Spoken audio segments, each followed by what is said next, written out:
While the tornado event happened 2 years ago, its effects on this community are still evident. From brake pads to gears, even tires are becoming harder to find. Hi, I'm in front of the Missouri Theater where the True Falls Film Festival is underway. Now the first showing was at 4:30 this afternoon. Now this festival is about films, but it's also about the people who come to fill in Columbia businesses. Artifacts from the museum date more than 6,000 years, including this piece from pre-colonial America. Welcome back, everybody. A familiar building off Business Loop 70 is coming down. What used to be Ellis Fischel Cancer Center and is now Mizzou North will be demolished. KMUH's Sean Brinda shows us what's now moving out of the building and back to campus. The Symbol Shield Boss from the Iron Age. Lisa Higgins and John Cunning are going through one item after another. Since mid-December, the MU Art and Archaeology staff have been unloading boxes from the 165 pallets transported from MU's North Campus to the basement of Ellis Library. Bruce Cox, MU's interim museum director, is looking forward to having the museum back on campus.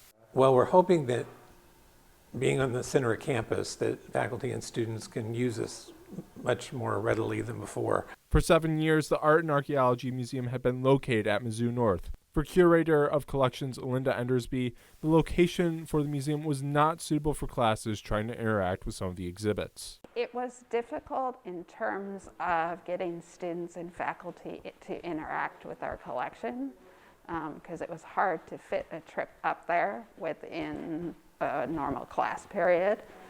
Artifacts from the museum date more than 6,000 years, including this piece from pre-colonial America. Sean Brinda, KMU8 News, Columbia.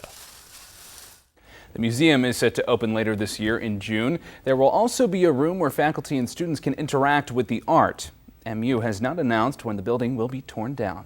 This Saturday marks that 20th anniversary of those terrorist attacks. While the events took place mostly in New York City and Washington, D.C., its effects were felt across the nation, including here in mid-Missouri. KMU8's Sean Brinda tells us two accounts of two men with mid-Missouri connections who were in D.C. when the Pentagon was attacked. I will never forget the events that took place 20 years ago on September 11th of 2001. And in fact, I keep an actual limestone fragment from the Pentagon that was on the outer face of the part that was destroyed. Retired Major General Byron Bagby, a Fulton native, graduated from Westminster College and went on to make a career in the Army.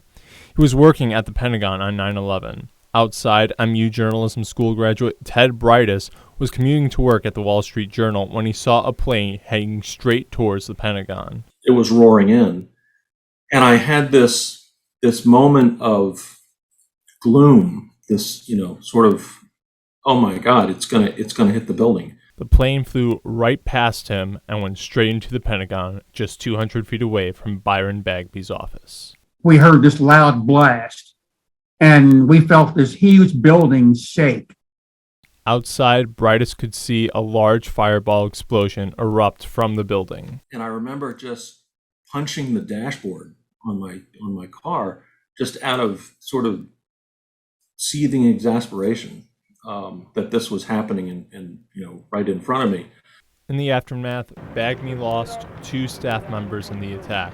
It fell to him to notify the next of kin, one of them, a 6-year-old, that mom would not be coming home. I have never done anything harder in my entire life, intellectually, physically, mentally, or emotionally. That was the hardest thing I have done in my life. Sean Brinda, KMU8 News. Byron Bagby is now retired in Virginia, and Ted Brightus now teaches journalism at the University of Florida. If you wish to see more of our coverage on September 11th, be sure to check out KOMU.com.